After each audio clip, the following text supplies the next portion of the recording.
हिंगोलीचे जिल्हाधिकारी राहुल गुप्ता यांनी अचानक गोरेगाव येथील जिल्हा परिषद शाळेला भेट देऊन शाळेच्या वर्गखोल्यांची पाहणी केली। यावेळी उपस्थित मुलांची संख्या पाहता तात्काळ शाळेसाठी नवीन इमारतीच्या बांधकामासाठी जिल्हा परिषद बांधकाम विभागाला सूचना दिल्या। यावेळी जिल्हाधिकारी राहुल गुप्ता यांनी शाळेतील विद्यार्थ्यांशी संवाद साधला आणि MPSC UPSC परीक्षेसाठी मार्गदर्शन केले। हिंगोली जिल्ह्यातील सेनगाव तालुक्यात येत असलेल्या गोरेगाव येथे जिल्हा परिषदेची शाळा असून या शाळेत सुमारे 800च्या वर विद्यार्थी शिक्षण घेत आहेत। तसेच दिवसेंदिवस विद्यार्थी यांची संख्या वाढत आहे। विद्येचं मंदिर म्हणून आजही जिल्हा परिषद शाळेकडे बघितलं जात असलं तरी जिल्हा परिषद शाळेतील अनेक वर्गखोल्या मोडकळीस आल्यात, तर काही खोल्यांना पावसाळ्यात गळती लागत असून अशा परिस्थितीत विद्यार्थ्यांना शाळेत शिक्षण घ्यावं लागतंय। गोरेगाव येथील जिल्हा परिषद शाळेला जिल्हाधिकारी राहुल गुप्ता यांनी 18 जूनला अचानक भेट दिली।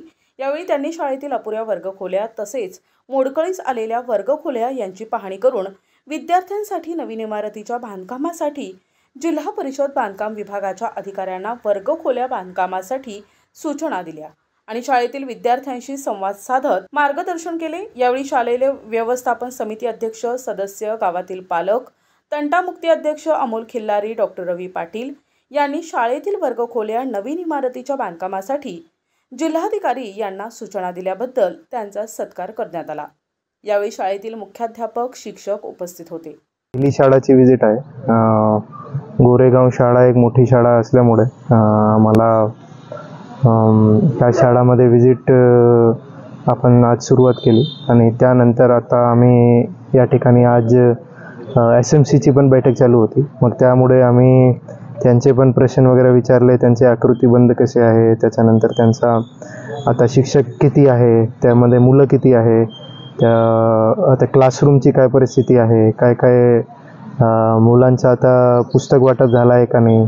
आज त्यांचा युनिफॉर्म वाटप चालू होता, गणवेशचं वाटप, आणि त्यामुळे आज मुलांचे आज आम्ही थोडा संवाद साधला आणि मुलांना पण मला एक चांगलं वाटलं की इकडचे मुलं जे आहेत ते थोडे अवेअर आहे जास्त, कारण आजपर्यंत मला असे प्रश्न कोणी विचारले नाही की अभ्यास कसा करायचा आणि इंटरव्ह्यूमध्ये कुठले मार्क्स किती असतो वगैरे वगैरे, परंतु अवेअर आहे आणि चांगले आहे आणि मुलांना माहिती आहे की कशाप्रमाणे तयारी केली पाहिजे। त्याच्यासाठी आम्ही पण त्यांना थोडा गायडन्स करू।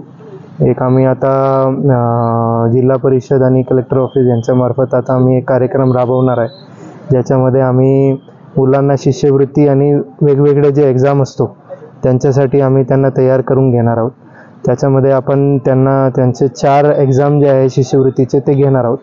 त्या 4 एक्झाममध्ये आम्ही त्यांचे जसा प्रोफेशनल एक्झाम असतो OMR शीटमध्ये, त्याप्रमाणे आम्ही त्यांचे एक्झाम घेऊन त्यांचं गायडन्स वगैरे करणार आहोत। त्याच्यामध्ये आम्ही 2000 मुलं जे आहे ते निवडणार आहेत जिल्ह्याभरात, आणि 3री, 5वी, 7वी, 8वी ही जी शाळा आहे त्याच्यामध्ये शिष्यवृत्तीचे वेगवेगळे कार्यक्रम राबवले जातात आणि वेगवेगळे आपले स्पर्धा परीक्षेचे विषय पण याच्यामध्ये कव्हर होतात। आणि 10वी आणि 12वी याचे बोर्डसाठी पण आम्ही एक वेगळा उपक्रम राबवणार आहोत। डाएटमार्फत आम्ही ऑलरेडी सर्व मुलांसाठी आणि सर्व शिक्षकांसाठी एक सिलेबस तयार करून घेतलेला आहे। त्यानुसार लवकरात लवकर आम्हाला सिलेबस कंप्लीट करून घेणे आणि नंतर सरावच्या एक सिरीज चालू करणे, त्याचंच आमचा एक गोल राहणार। कार्यकारी अभियंत्याकडे आधी एक निर्लेखन करून घ्यावं लागतं, ते त्यांनी आज किंवा उद्यापर्यंत एक त्यांचे इंजिनियर पाठवून त्याच्या निर्लेखनचे काय प्रश्न आहेत ते सोडवतील आणि त्यानंतर जशाप्रमाणे स्थानिक स्वराज्य संस्था आम्हाला मागणी करेल त्याप्रमाणे आम्ही त्यांना वर्गखोलीची पूर्तता करून घेऊ।